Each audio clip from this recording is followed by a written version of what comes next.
All right, Joe. Hey, this is your first time in a coin shop, and what was your experience like, man?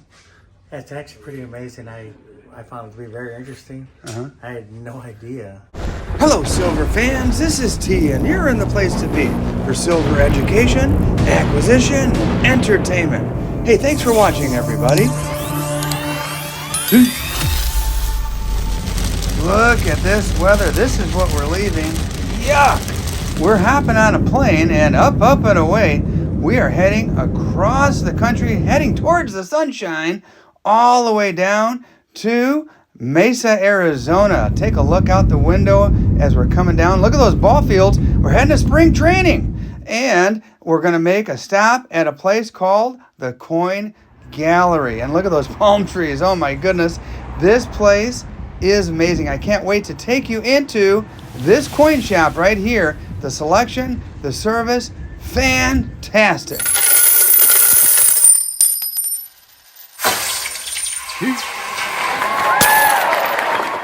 All right, here we are. And before we get into the video, let me take this opportunity to remind you to subscribe if you're not currently a subscriber. In just a moment, I'm going to introduce you to my friend Joe, who is kind enough to join me on this trip to the coin shop. Here we go. All right, Joe. Hey, this is your first time in a coin shop, and what was your experience like, man? It's actually pretty amazing. I found it to be very interesting. I had no idea some of the value of the coins. Yeah. And then now I'm very curious. I have a lot of questions as far as why one coin is worth more than the other ones. But yeah, it's pretty awesome. This is my first time. Yeah. We were having a conversation over coffee, and you were asking me a little bit about, silver stacking and precious metals, and, have you ever been exposed to the idea of like putting away some silver or gold just for a rainy day or for savings?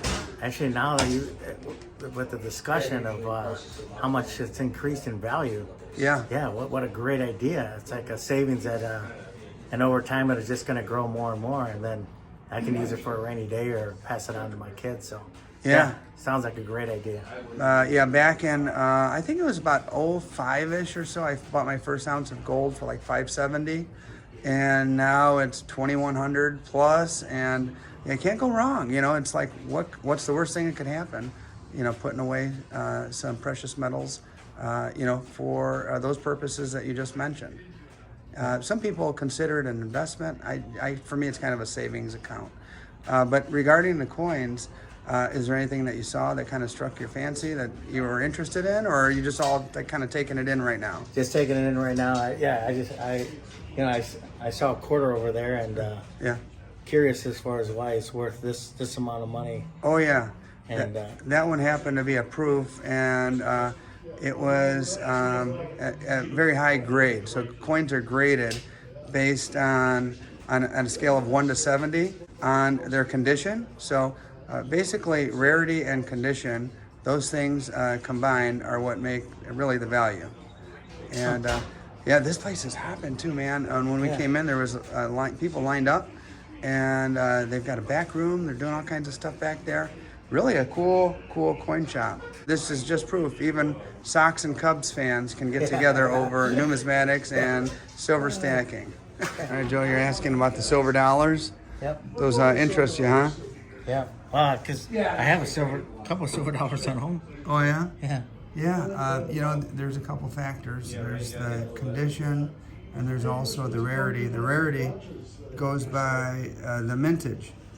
Basically that means how many did they actually make back in the day, and not only like the quantity of the mintage, but also like what mint that they were made from. There's a famous one out here in the Southwest called Carson City, and so all the silver dollars weren't all made in one place. They were made at various mints across the country. Oh, okay. Carson City made the fewest. None of these are Carson Cities, or else they'd be in a different display, and they're worth a lot more money. A ton, yeah, because they made the fewest in Carson City, Nevada. Was that, Joe?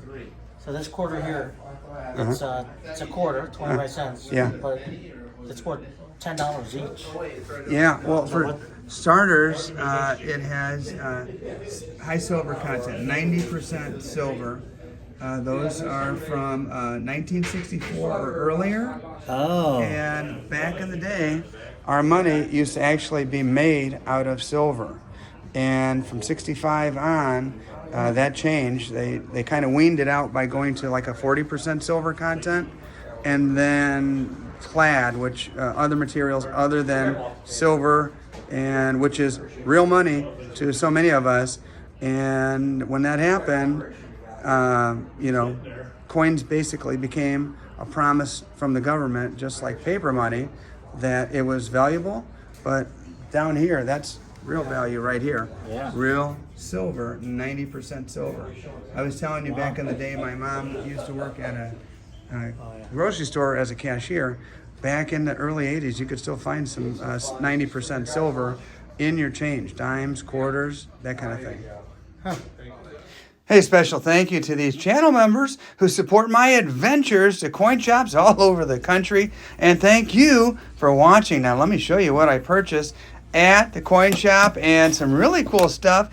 I think the prices were really excellent due to the high volume. While we were in the shop, there was just customer after customer. As a matter of fact, waiting to get in before the shop opened. People were already gathering, and folks I talked to in the shop said, hey, this is the best coin shop in the entire area, and I believe it.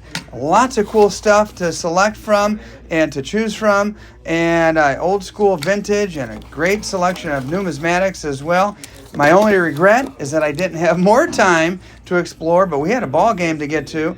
And, you can find some of these items on my upcoming auctions. I do Whatnot auctions. I do YouTube auctions. Matter of fact, I have one this evening on YouTube. Be sure to tune in. There's information about both auctions down in the video description. I'll even pin a comment so you can jump right in and see that as well. So again, an awesome shop, great customer service. All the guys here were excellent. Highly recommend if you're ever in the Mesa or Glendale area.